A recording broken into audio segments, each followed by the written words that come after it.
Welcome to the Employer Content Show, part of the Talent Insight series, brought to you by HireWell and Before You Apply.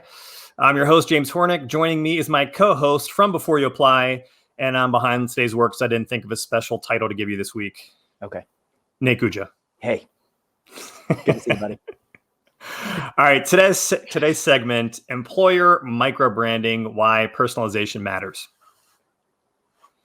Let me kick this one off and just do a quick intro because I think it also kind of relates to content and whatnot. And then I'll let you just riff for a bit. We can kind of go back and forth. What I can say in all honesty that I've noticed just in myself in the last 2 years, it hasn't been 2 years since I started doing like a lot of content and whatnot, is I've gained a lot of perspectives on things I would not have thought about otherwise. Just because in the process, continually doing content creation, like you and I do a show every 2 weeks. Mm-hmm. And then in the off weeks, I'm doing a show with Jeff Smith. And then we're always kind of like riffing off different ideas, like with our LinkedIn post and the newsletter that I do and stuff like that. I wouldn't be digging deep enough. Like in the process of having to create new content, you have to constantly be digging and finding new thoughts and new ideas that if that wasn't driving you, you might never arrive on those points. You know what I mean? Mm-hmm. Today's topic is actually one of those things that I think so too, because, and I'll give you an example. And I really want you to kind of lead the brunt of this discussion because it was your idea in the first place. And it's also kind of what you guys are focusing in. But I said for the longest time, because I believed it, and it's still half true, that companies need to be on the same damn page. Like one of the biggest reasons why interviews go bad is because inconsistency in messaging, meaning one interviewer says one thing, another interviewer says something else. The candidates, like these guys don't know what they're doing. Like they're, left hand and right hand on the same page. I don't know who my boss would be in this role. Like there's all kinds of like this disjointedness that surfaces during interviews and a bunch of different things. So like I've always said, like, you have to have like concise, consolidated message. Now, what I realized is that that's only true for half of it. Like process related things or structure of the organization things or like things that are clearly top down, but not everything in your messaging is going to be universal across the company. Mm-hmm. And because I see things on the other side, and not to kind of not to kind of jump to one of the conclusions here, is there's a lot of times where companies will they'll talk about their I hate saying company culture because we also kind of dump on why that's a phrase we should probably get away from. But for lack of a better term, company culture, it's impossible for company culture to be the same across the board. Yeah. Okay. So, and that's what I guess let me kick it over to you and you can kind of elaborate on this topic and what we mean by microbranding. Okay. Yeah. Let's see. This is like, well, first off, this is making me think a little bit about my post today and how I was thinking about this idea of kind of like reverse engineering content creation. Instead of like creating stuff that, your candidate wants, create stuff that is going to help inform your employees to get them aligned. I think like what you described it's highly accurate. There's a lot of inconsistencies. And so, and that's just like, that kind of comes down to like internal communications and process. And this idea of like documenting some of those things for the employees is also going to double as external resources, just straight up things that candidates really want to know. Yeah. That will help with that alignment and put some assets in place that can actually live a pretty long time and will just like need to be updated periodically as things change. But like that alone right there is like a 2-for-1 situation where you're going to get people aligned. You're going to help with like the internal communications piece. And at the same time, equip recruiters with like straight up things that are going to help candidates, especially like once they're in the funnel and like starting to go through the process. Yeah. And then if we look at like top of the funnel, starting the right conversations, when it comes to employer branding, the employer branding is starting to move at a faster pace, but companies, they're not catching up to it, right? So how do you mean? What I mean by that is like companies are still struggling in some ways to like showcase their organizational culture, let's say, and put like those pieces in place and get like this career site that represents that and like, you know, things like that. But at the same time, like, I think the industry is moving more and more and more to this like micro branding or in this micro branding direction, because it just helps recruiters have better conversations. Like sending out like a general culture piece to a candidate might do okay, but sending out something that like dives into like the team culture that that candidate is going to be a part of is going to do a lot more. And it's going to, and I think the reason why is it's easier to do that too. It's easier to get one manager bought into what you're doing than trying to like get the larger organization to agree on anything. It is. And there's this thing like with, like, if you think about it, like it comes back to like, what is going to help the recruiter have the right conversation or have a better conversation or have a faster conversation. It's like, what is going to do that? And the more granular you can get before those conversations start to help the candidate like fully understand what they're getting themselves into. Maybe they don't want to be a part of this. Like, it's like the whole attract and repel thing that we've talked so much about. I think the industry is like moving in that direction.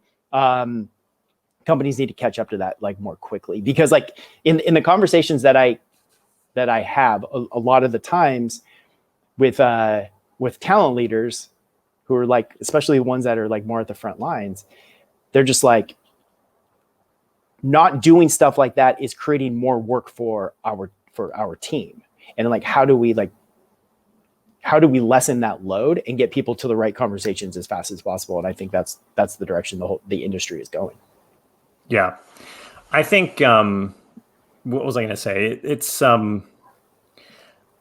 there's, this is your space, not mine, but this is kind of one of the issues I've had when I look at like a lot of employer brand traditionalists type viewpoints. You know what I mean? Like you're getting your EVP sorted out and all these very kind of high level things. It's why I think a lot of these things just aren't relevant to actual recruiting. I've never seen, like I've said before, I've never seen an employer value proposition actually like get anybody hired. You know what I mean? Yeah. And because I think that if I'm a job seeker, all I really care about is, okay, who's my hire? Who am I going to report to? Who's my leader? You know what I mean? What's the team I'm going to work on? Like that's stuff that actually matters, you know, not like what your official company-wide position on what your culture is and all these other types of things, you know, especially, and you have to realize too, we could be talking about a company of 10 people. We could be talking about a company of 50,000 people, which are two very different things. You know what I mean? The larger an organization is, like the more impossible it is to believe there's any kind of concerted quote unquote company culture. But anyways, I digress. Yeah. I think like the EVP thing, when it comes down to it, it's an attempt for alignment. There's like ways there's a lot of ways you can get there. But I think that's like really what it's about, is like, it's an attempt for like alignment when the company is kind of gotten lost in a way. But you know, I want to go back to like the content piece. And I've mentioned this company before as a wonderful example. I'm going to mention them again, Qualtrics. Like when you look at the Qualtrics career site, they have these like team specific microsites, because they really understand that culture is really defined at this like team or function level. Sure, there's like consistent organizational values and things like that kind of align everybody, but dude, engineers operate different than salespeople, and they operate different than marketing, and like it's really, really important to showcase that. And so they do a wonderful job.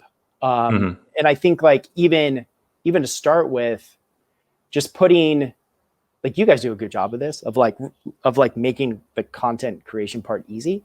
Like we've talked about like creating like simple frameworks that answer like really like core questions or key things that candidates want to know. And you can just apply that to the team level, and you can do it like consistently, like, over and over. It's not hard. It's just like taking this different mindset, instead of going like so broad, dialing it down to like personalization, I guess, or like persona based. Yeah, I think it's important, and that's where what I would, if I was going to try to relate this back to a recruiter and what they should do and how they should kind of view this. There are certain things that process related things that are the things that need to be uniform. So how reviews work, how promotions work, communicating how decisions are made, communicating who's in charge of what areas. Like these are things that everybody in that interview process has to be saying the same thing. Yeah. Because if people aren't saying the same thing, then you sound absolutely ridiculous and people think you have no idea what you're talking about. But everything else related to, kind of as you said, when it comes to, you have to be, you should be telling a different story for each group within your organization that you're working with. So when a job seeker says, why should I join you? Like what's cool about your organization? Whatever the question is. If you're telling a sales candidate the same answer that you're telling a tech candidate, the same answer that you're telling an operations candidate, whatever, you're doing it wrong. Yeah. Like there should not be one message to tell those three different types of people. I think it's maybe the short way of kind of summing this all up. And I've always said, I think that recruiters, this is also another case for why we need to get out of the, like, talent acquisition should not be housed in HR. Dotted line, sure, whatever. But like when times are normal and you're back in the office, like your recruiters should be sitting with and working with the teams they support, because those are the teams that they get to know. Now I realize in certain organizations it can be tough because like it might be an organization where you're recruiting, you're supporting a bunch of different functions, but you have to find a way to kind of divide your time up and kind of get to know, like, these are your real teammates in terms of what you're trying to achieve, because you need to be able to talk about your dev team and what it's like to work on that team knowledgeably the same way you would your marketing team or anything else. And it's just, not to repeat myself again, but those things have to be distinctly different in terms of how you then message it out to, potential candidates. Yep. Yeah, totally.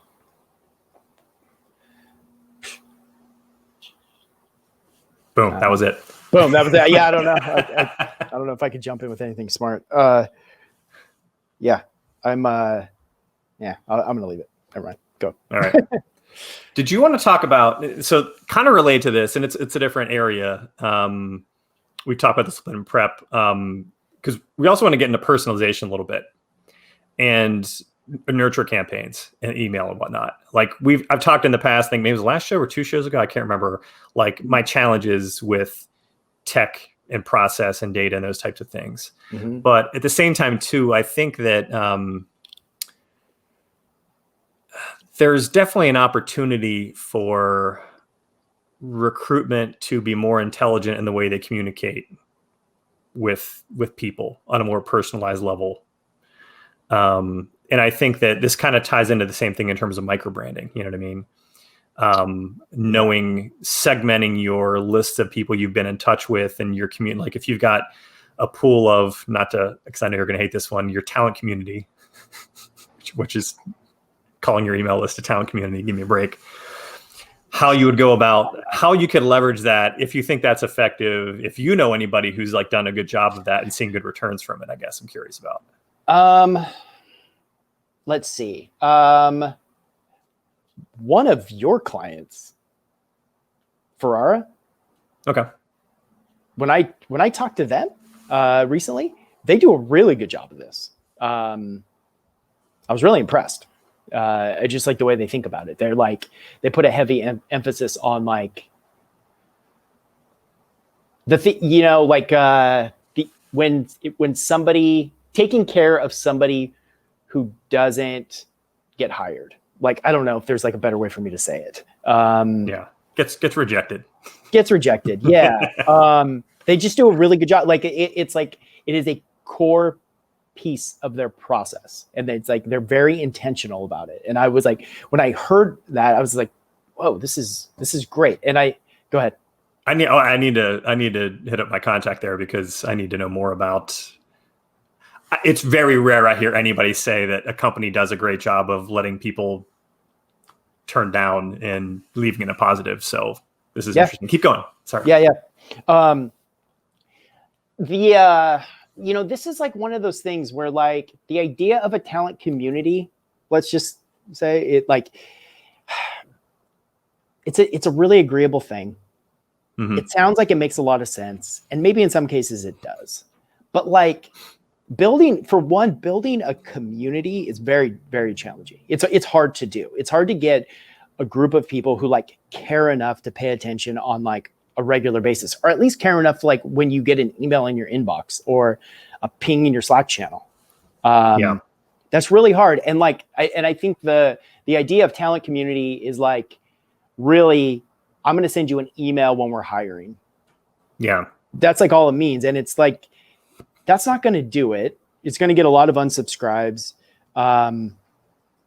And I think that, there's, if you want to do it really well, you kind of need like a head of community, somebody who's going to like really like build something and continually bring value and like give people a reason to like want to pay attention. And then if you can do that long enough and build up enough trust, when you are hiring, people like really pay attention. So I have two things. So one, Sure.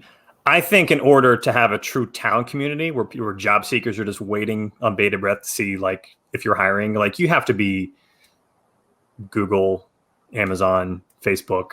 You have to be one of those companies that people actually write books about how to interview there for, right? Like there's that much interest, you know what I mean? How to get a dev. I know that like how to pass Facebook's like interview process, you know what I mean? That's like a thing. Short of that, I think that, I guess the second point, I think it's less about, it's not a talent acquisition function. It's just an extension of a thought leadership function, right? It is. So like you need to, in order to do this well, to when you're going to hire and people are just going to like get an email and be like, shit, yeah, let's do it. The content has to be from, for example, your VP of engineering who talks about engineering stuff. You know what I mean? It has to be like a domain knowledge, quote unquote, to use a terrible term, influencer who is just respected in the community, and turning that into an email list or something like that, turning that into like, and it's where you and I are both kind of doing this right now on Substack, not to, plug anything we're kind of doing with our newsletters, but the idea of turning a blog into a newsletter, you know what I mean? Blogs are really boring. No one checks and reads them anymore. But hey, if that's what's showing up to your inbox every day, but if you can create your talent community should actually not be run by recruitment, or at least not be penned by recruitment. But if you can have separate, communities set up for your core areas, your CMO, your CTO, your heads of kind of these major departments, where they talk about, leadership and domain knowledge within their field. And that's why people check out their newsletter. And that's what people want to see about. Then in those situations where every once in a while you need to hire, there's just a, hey, by the way, we're hiring for a role right now. Boom. I mean, Dave Gerhardt is one of the best examples of this. Yeah. I mean, he is like the greatest talent acquisition tool that Privy, his company, or the company that he works at, has. I mean, all he would have to do, and like I haven't actually seen him do this, but all he would have to do is post, we're hiring for this. Even like, especially if it's like a very hard to hire, like senior leadership role or something like that. Mm-hmm. I mean, and it's right there because he has that. He has such an audience that trusts him. I really, really like what you're saying right now about function leaders, like having these like channels. There's a reason why companies who have like popular engineering blogs, for example, do so well with engineering candidates, because they have a lot of engineers who follow their stuff, who are employed, who know everything that they're doing. They think they're saying some really smart things. And when those opportunities come, they get a lot of qualified inbound. Like I've talked to like not a number, that's an exaggeration. I've talked to a couple of these companies who have that level of audience. I also I've been thinking so much about these like micro events that I really wish like some company would just run, where they have, let's say a head of engineering or a VP of sales or something who brings in other like smart people in the industry and does these like small kind of like fireside chat style events, where you invite you know, like you can even close it off. You invite like 30 people or 50 people or whatever to participate.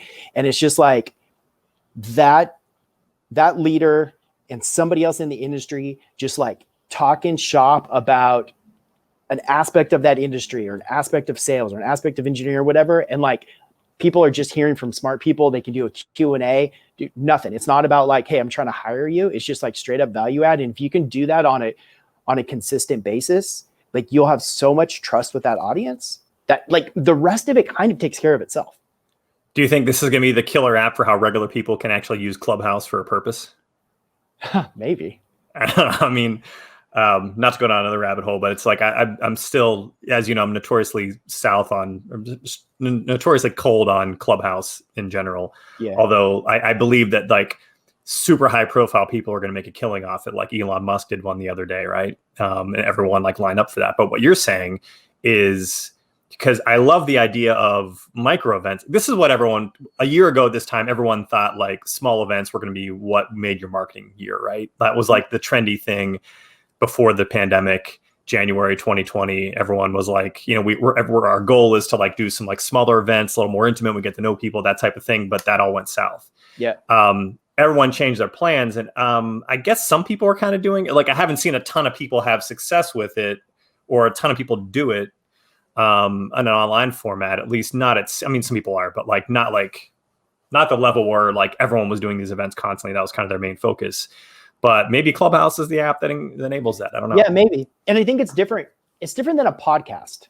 So like, you know, it's not like your CMO. Not what we're doing right now. Like it's different. Like this is, or a Zoom webinar. It's two people talking and people are commenting. That's not the same. You know what I mean? As what we're talking about. No, it's like invite. It's like private. There's something to that.